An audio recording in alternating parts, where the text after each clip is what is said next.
6 വർഷക്കാലത്തിനിടെ നമ്മുടെ ഗ്രഹം കണ്ട ഏറ്റവും ശക്തമായ ജിയോ മാഗ്നറ്റിക് കൊടുങ്കാറ്റ്, അതായത് ഭൗമകാന്തിക പ്രവാഹം ഭൂമിയെ ലക്ഷ്യം വെച്ച് സൂര്യനിൽ നിന്നെത്തിയെന്നാണ് റിപ്പോർട്ട്. വളരെ അപൂർവമായ ഒരു ഡബിൾ എക്സ് ഗ്ലാസ് ജ്വാലയാണ് ഭൂമിയുടെ കാന്തിക ക്ഷേത്രത്തെ തടസ്സപ്പെടുത്തിയത്. ലോകമെമ്പാടുമുള്ള ആകാശത്തെ ഊർജ്ജസ്വലമായ അറോറകളും മറ്റ് തിളങ്ങുന്ന പ്രതിഭാസങ്ങളും കൊണ്ട് പ്രകാശിപ്പിക്കാൻ കഴിവുള്ള ജ്വാലയാണുണ്ടായത്.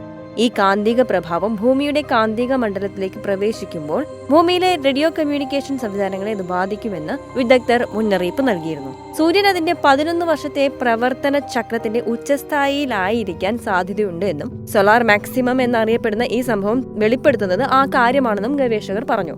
എന്നുവെച്ചാൽ ലൈവ് സയൻസ് റിപ്പോർട്ട് ചെയ്തത് പ്രകാരം അടുത്ത കുറച്ച് മാസങ്ങൾക്കുള്ളിൽ ഭൂമി ഈ ശക്തമായ സൗര കൊടുങ്കാറ്റുകളെ അഭിമുഖീകരിക്കാനിടയുണ്ട് എന്നാണ് അർത്ഥം. സൂര്യന്റെ കാന്തിക മണ്ഡലത്തിൽ ഉണ്ടാകുന്ന മാറ്റങ്ങൾ കാരണം സൂര്യന്റെ ദക്ഷിണ ഉത്തര ധ്രുവങ്ങൾ തമ്മിൽ മാറും.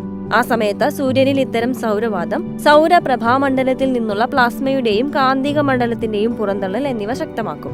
വിമാനങ്ങളും കൺട്രോൾ സെന്ററുകളും തമ്മിൽ ആശയവിനിമയം നടത്താൻ ഉപയോഗിക്കുന്ന റേഡിയോ ബന്ധങ്ങളെ ഇത് ബാധിക്കാനിടയുണ്ട്. വിമാനങ്ങൾ ട്രാക്ക് ചെയ്യുന്നതിനും ഈ ഭൗമകാന്തിക കൊടുങ്കാറ്റ് തടസ്സം സൃഷ്ടിക്കുമെന്നും പറയപ്പെടുന്നു. പവർ ഗ്രിഡുകളെയും ഇത് ബാധിക്കാനിടയുണ്ട്. എന്നാൽ ജനങ്ങൾ ഇതുമൂലം ഭയപ്പെടേണ്ടതില്ല എന്നാണ് റിപ്പോർട്ടുള്ളത്. മാർച്ച് 23-നാണ് സൂര്യൻ 1.1 മാഗ്നിറ്റ്യൂഡ് എക്സ് ക്ലാസ് സോളാർ ജ്വാല പുറപ്പെടുവിച്ചത്. സൂര്യൻ ഉത്പാദിപ്പിക്കാൻ കഴിയുന്ന ഏറ്റവും ശക്തമായ സ്ഫോടനമാണ് ഇത്തരത്തിലുള്ള സ്ഫോടനം. ഈ ഒരു സ്ഫോടനം അല്ലെങ്കിൽ ജ്വലനം സാധാരണ ഉണ്ടാകുന്നതിൽ നിന്നും വ്യത്യസ്തമായിരുന്നു എന്നതാണ് പ്രധാന കാര്യം. യഥാർത്ഥത്തിൽ ഒരേ സമയം 2 സ്ഫോടനങ്ങളാണ് നടന്നത്.